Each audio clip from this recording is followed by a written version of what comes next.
నడుస్తుంటే ఆ రోజు ఒక టిన్ను 5 సెంట్లు, అంటే సగం ఒకరికి సగం ఒక ఫ్యామిలీకి, అంటే 2.5 సెంట్లు ఇస్తే బీసీ కాలనీ ఎస్సీ కాలనీ అని పేరు పెట్టారు ఆ రోజుల్లో.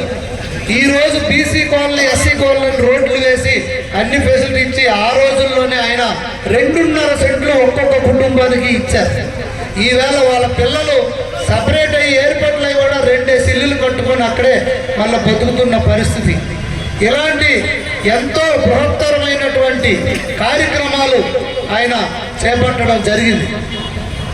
అలాగే ఈ పార్టీ నేషనల్ ఫ్రంట్ చైర్మన్గా కానీ, అలాగే ఒకనొక టైంలో లోక్సభలో అతిపెద్ద ప్రతిపక్ష పార్టీగా కూడా ఆ రోజు 42 పైచీలకు ఎంపీలతో మనం అతిపెద్ద ప్రతిపక్ష పార్టీగా కూడా వ్యవహరించడం జరిగింది. ఇది చాలా రికార్డు బ్రేక్.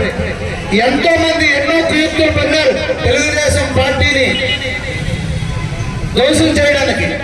కానీ ఇది అన్న నందమూరి తారక రామారావు పేదవాడి కండలు కరిగించి వాడి చెమట నుండి పుట్టిన పార్టీ కనుక ఇది ఎప్పుడు కూడా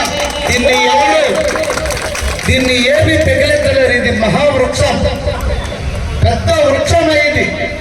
అయితే దీన్ని కంటిన్యూ చేస్తూ మొట్టమొదటి దీక్షతో ఏ సంకల్పంతోనైతే ఎన్టీ రామారావు గారు ఈ పార్టీ స్థాపించారో అదే సంకల్పంతో నారా చంద్రబాబు నాయుడు గారు తీసుకొని ఎన్ని విపత్తులు ఎదురైనా, ఎన్ని కష్టాలు ఎదురైనా, ఎన్ని కుయుక్తులు పడినా తెలుగుదేశం పార్టీ జెండాని రెపరెపలాడించి ప్రపంచ స్థాయికి తీసుకెళ్లిన ఘనత నారా చంద్రబాబు నాయుడు గారికి.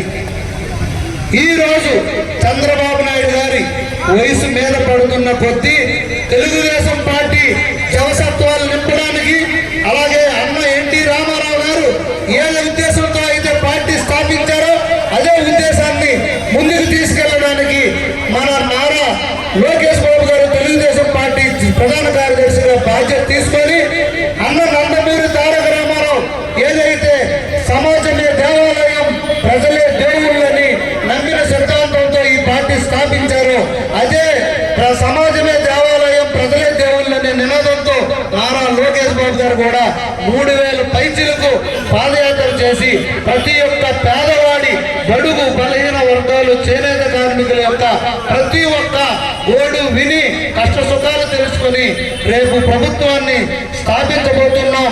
వారందరి కష్టాలని తీర్చబోతున్నారు.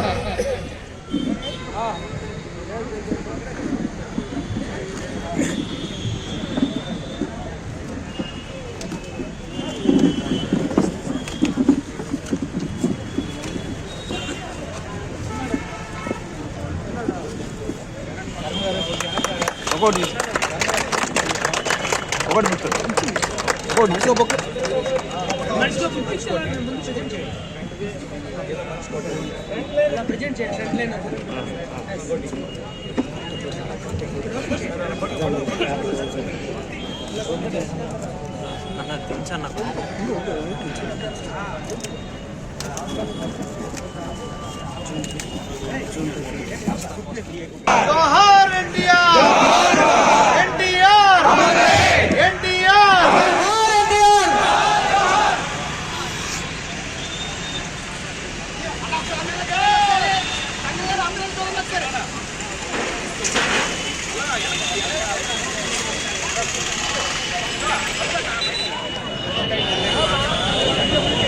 వెనక మీరు బాబు చూసుకోవద్దు, లైన్ లోనే ఉండండి.